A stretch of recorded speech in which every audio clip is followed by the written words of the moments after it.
happens when the kids don't need you like they used to? For so many moms, me included, the transition from full-time parent to rediscovering your own identity can feel overwhelming and a little lonely. This is Parenting Great Kids with Dr. Meg Meeker. Karen Johnson is a former teacher turning parenting writer and author of What Do I Want to Be When They Grow Up? Karen, thanks so much for joining me today. Thank you so much for having me. I'm happy to be here. Well, I love to read books that teach me something about myself. And so I love this. And basically, I was with my kids a lot growing up. But the transition from having, and we had 4, going from even my oldest to kindergarten to first grade, and then my last out of college, it's hard. I mean, there's sort of a grieving process that you go through, and there really is this identity crisis. Like, well, okay, you walk around the house and you go, yeah, I have a job and I could do that, but I loved being able to be with my kids and do things for my kids. So talk to us about what the transition that all women go through. Sure. So I'm not there yet. I think that the reason that this book sort of came to be is because I'm starting to think about what I'm going to do. My kids are 16, 14, and 12. So I'm still very much in the soup of, I live in my minivan. We are driving 900 places every day. Yep. But they are at school all day. I did walk away from my teaching career a long time ago to be a stay-at-home mom. And I just started having conversations. I have several girlfriends who are older and who have gone through it. I've watched my mom go through it. I've watched, other women go through it. And I've started thinking, what are we all going to do? Yeah. So many of us, my husband's path has been just a little bit more linear, and it hasn't been easy, but he's just going to keep working. He's always worked. Yeah. They basically wear 2 hats. They have work and they have home. But we women wear so many. Yes. We're a caregiver, we're a mother, we're a cook, we're a chauffeur, we're a sister, and we're very involved in all these different aspects of our lives. I think you're very smart, to start here in anticipating what is going to be happening. So talk about identity, talk about a mother's identity and how you anticipate yours shifting. Well, I talk quite a bit in the book about how I've gone through several identity changes.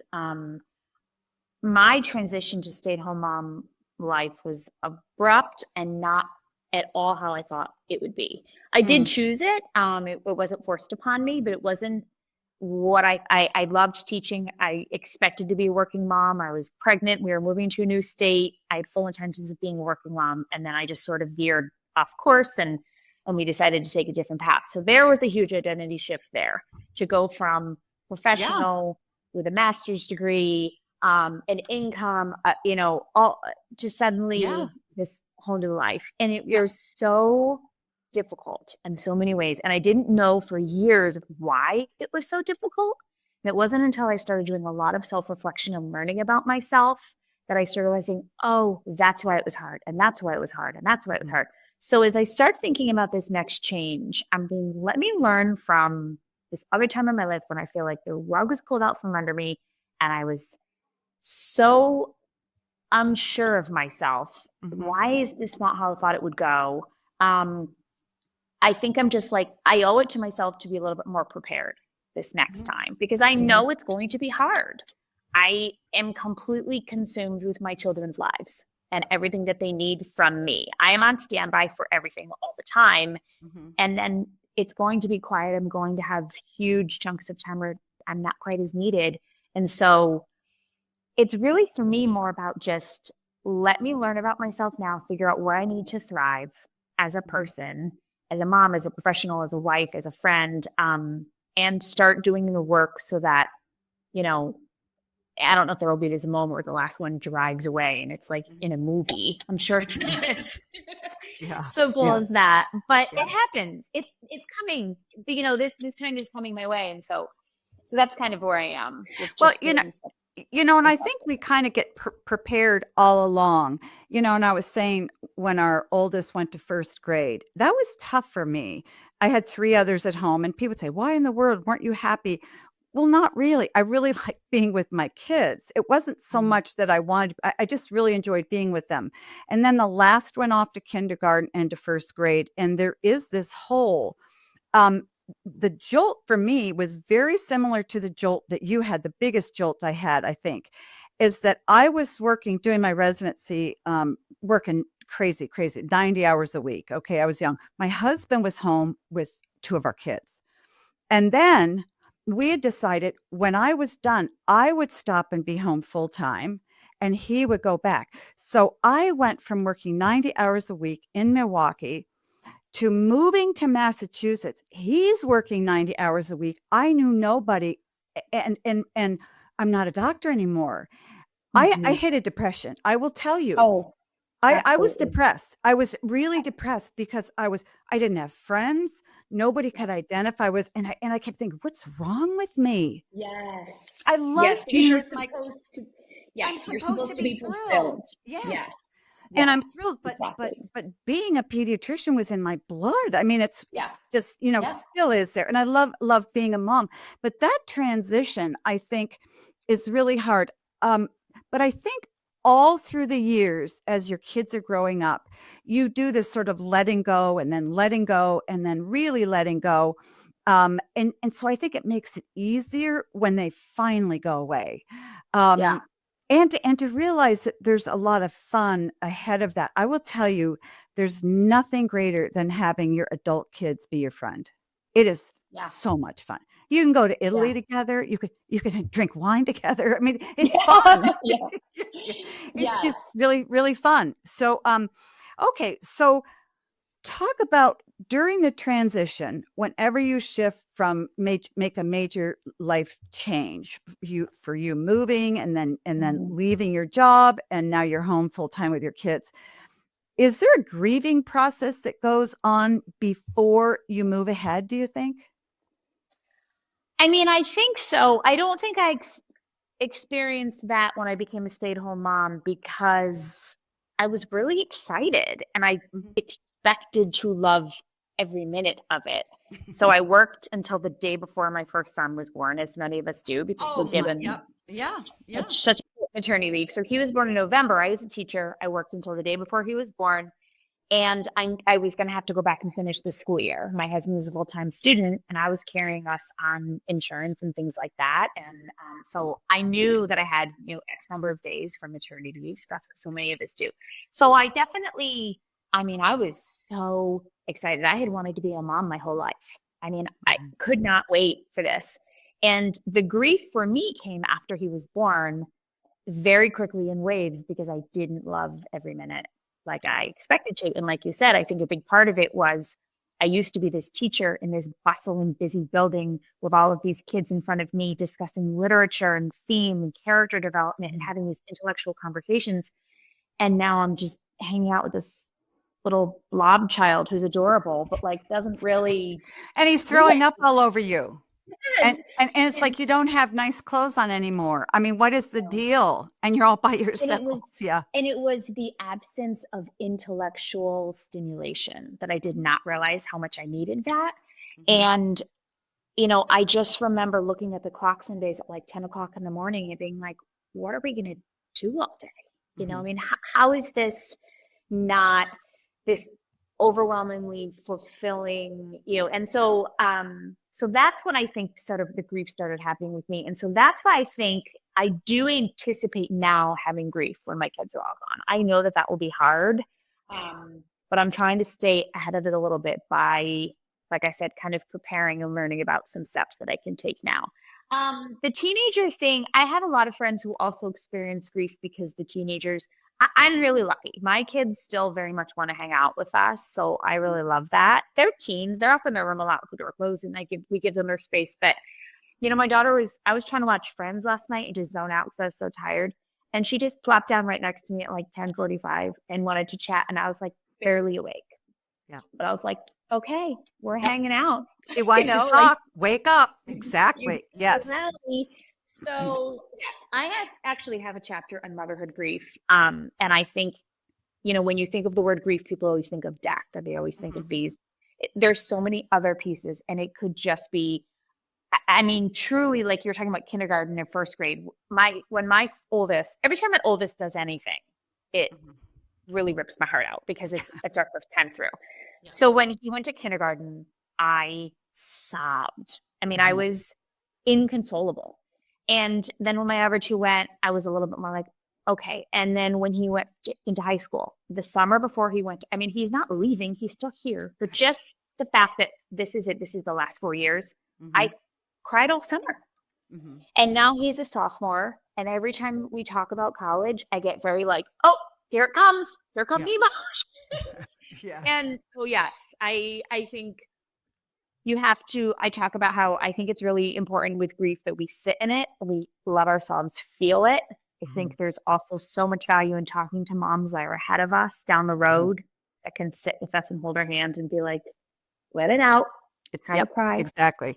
I think it's terribly important, and here's why. Because if you don't grieve and you don't accept what's happening, you'll stay needing your kids. You'll Yeah, stay wanting your kids to still need you.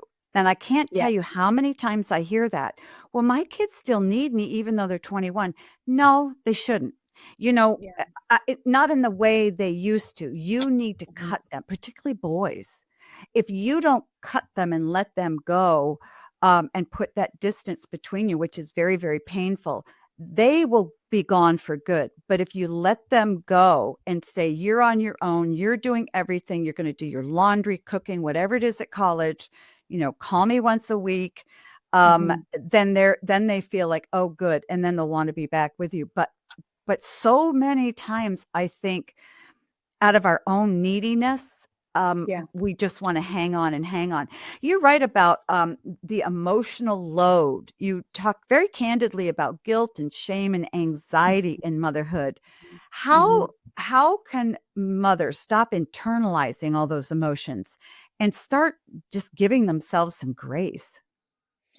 Whew, it's a tough one. I mean, I'm very much a work in progress with it.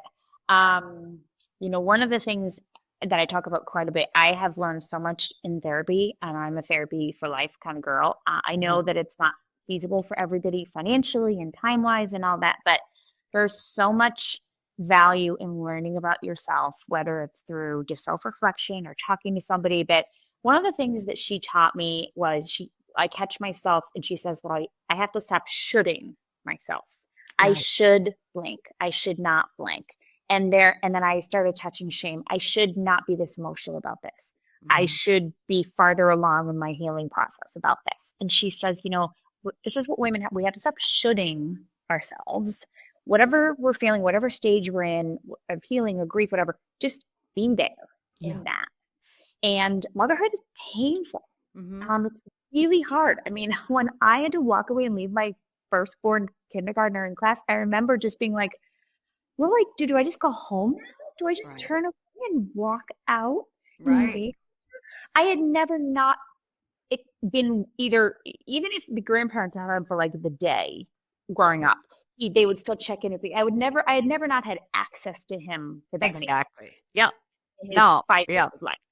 And I just remember being like, maybe I can think of a reason to email the teacher. Like my head was spinning. I'm giggling because my daughter's a teacher, and, and you know what? And she lives a mile from me, and she has 3 kids, and I just dropped 1 off. So, I mean, there's so much fun ahead. But anyway, but she gets that, the Yeah. parents that'll just after you and after you and after you. Sorry, I didn't mean to interrupt. Yeah. Mhm. No, but I think about that. I think this teacher probably has labeled that's a first time kindergarten mom and that's a veteran kindergarten mom. And when my last one left for kindergarten, I was like, okay, you got this. I mean, Mhm. I he was ready. I was ready. I was like a totally different mom. Yeah. But so yes, I think that we have to let ourselves feel the pain and feel all of that. The guilt, I talk a lot about how I think motherhood guilt is so powerful because we have been taught as women and girls to live with guilt from such a young age.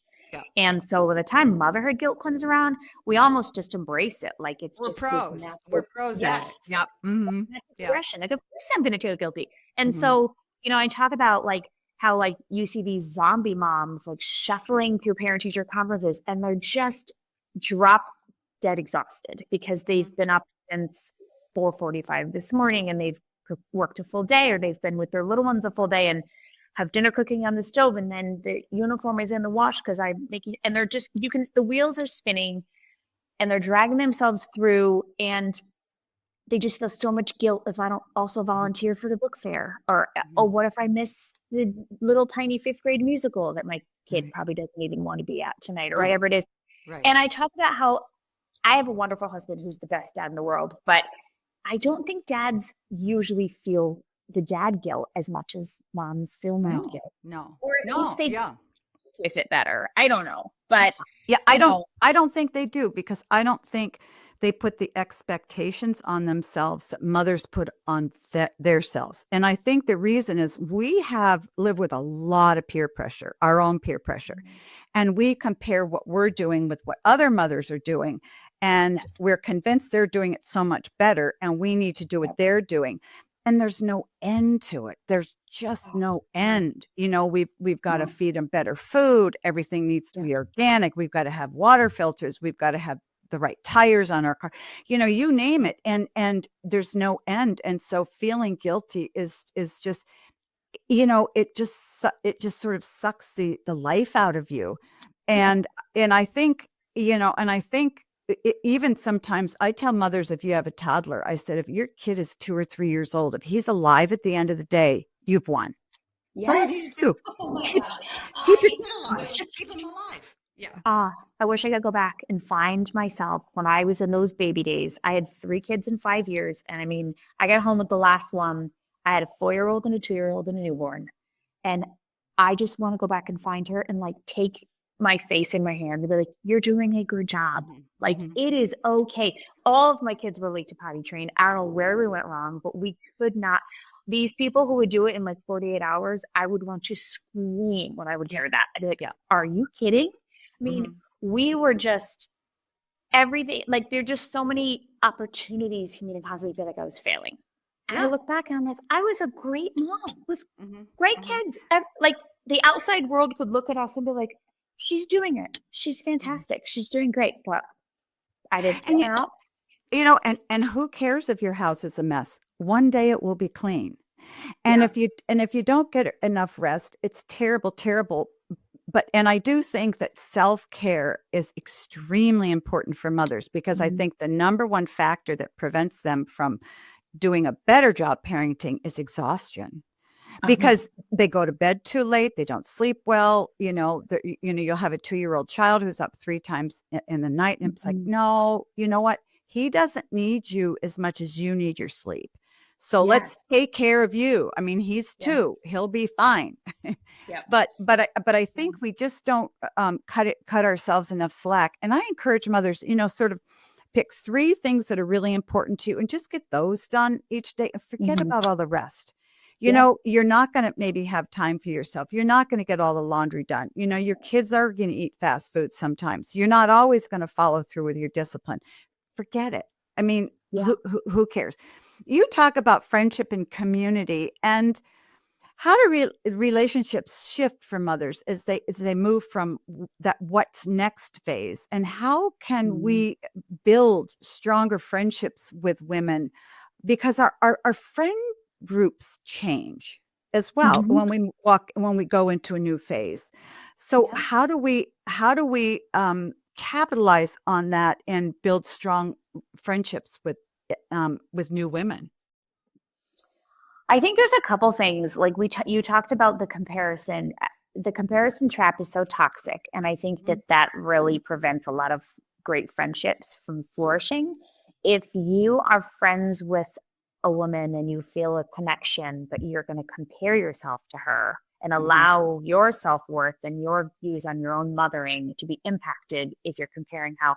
I mean, I have friends who just naturally are very organized and they just have immaculate homes or Mhm. they're very fit and I mean, my best friend, she gets up and works out every single day. That's just a huge commitment for her. And Mhm. and there's so many ways we can all compare. At core, when you're with, I have a group of girlfriends here in Wisconsin that I've been friends with now for probably about 5 years. And when I'm with them, and we all parent so differently, Mhm. I always come home feeling full, like my cup is full. We Mhm. just laugh and we don't, really tend to pass judgment. I mean, we kind of recognize that we all do things a little bit differently. Mhm. But I think that, trying really hard not to compare and just appreciate that we're all good moms. Some of them work, some of them don't. Some have 3 kids, some only have a couple, two. Mhm. I have the oldest. No one else is a 16-year-old, but there's a couple others who are teens. One has a 4-year-old at home. We're all Mhm. across all the map. But Mhm. and then the other important piece, and I tell my daughter, I have a 14-year-old daughter. I tell her this all the time. It is so important for women to reach down and pull up the Mhm. woman who's coming up, the ranks behind you. So when I go to a mom who's already been through high school and I'm like panicking, for Mhm. her to be like, you're going to be okay. Your Mhm. kid's going to make it. You're going to make it. And so, I have a lot of friends who, we all have 6th grade boys, but a lot of them, that's their oldest. And this Mhm. is their first entry into middle school. This is my third time through. So I'm like, yeah, middle school is brutal, but you're going to be Yeah. okay. I just did it 2 other times. And so that's another, I think, very important piece. If we can all just reach down to the next one coming up and grab her hand and be like, I've already been through it. You're going to be okay. Here are some things I know. You can take my advice or leave it. But those are some of the things that for me, really solidify a strong female friendship. I agree, and I think it's nice to have female friends who are, at different ages and different stages, and I love the Mhm. idea about, encouraging somebody who's at a younger stage than you are, because it really helped me when our kids were going off to college. To even look at some friends and go, okay, well, they're still alive and they're still laughing and their kids are Mhm. gone. So I think I'm going to be okay. But just to feel encouraged by that, I think it's extremely important. You're right about that your other home is your minivan. I love it. Now, what would you say? Say there's a mom driving around in a minivan right now and she doesn't feel seen and she's unsure of who she is anymore. Talk to her now, please. So, one of the analogies that I think is really powerful that I talk about in the book is the ghost mom. I think a lot of us feel like we're ghosts a lot in motherhood, whether it's because so much of what we do is invisible work. Our Mhm. kids don't really realize how they're just magically registered for the thing that they're going to go do, and the paperwork is filled out, and the uniform is clean, and there's food prepared, and all of the things that are invisible to our families.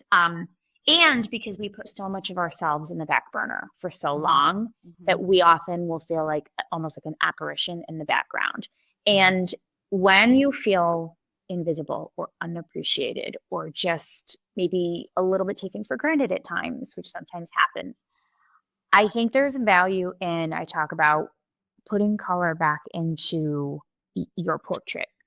So if you can picture, being a writer, I love analogies and Mhm. metaphors. If you could picture, your family portrait on the wall and mom is just sort of grayed out in the Mhm. background, we could go to our families and say, like, I feel underappreciated, I feel undervalued. And hopefully you have supportive partner and we'll be like, I'm so sorry, we'll do better. But I also think we need to do it ourselves. Mhm. And so I talk about, for me, during those really brutal baby toddler days, I would like to go back and find myself and say, I wish that I had done this exercise. Write out your name, Karen Johnson.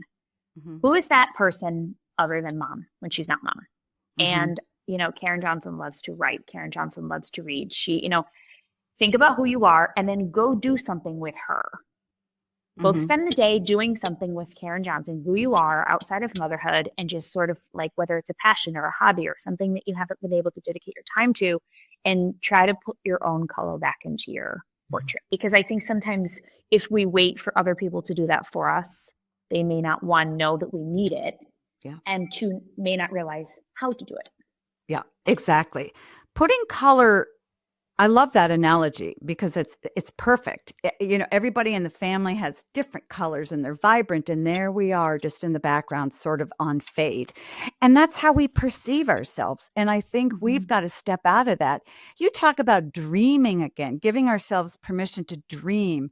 Mhm. Um, and say it's really never too late to start something new, like pick up teaching again, start a hobby, you know, go to cooking school if you always wanted to.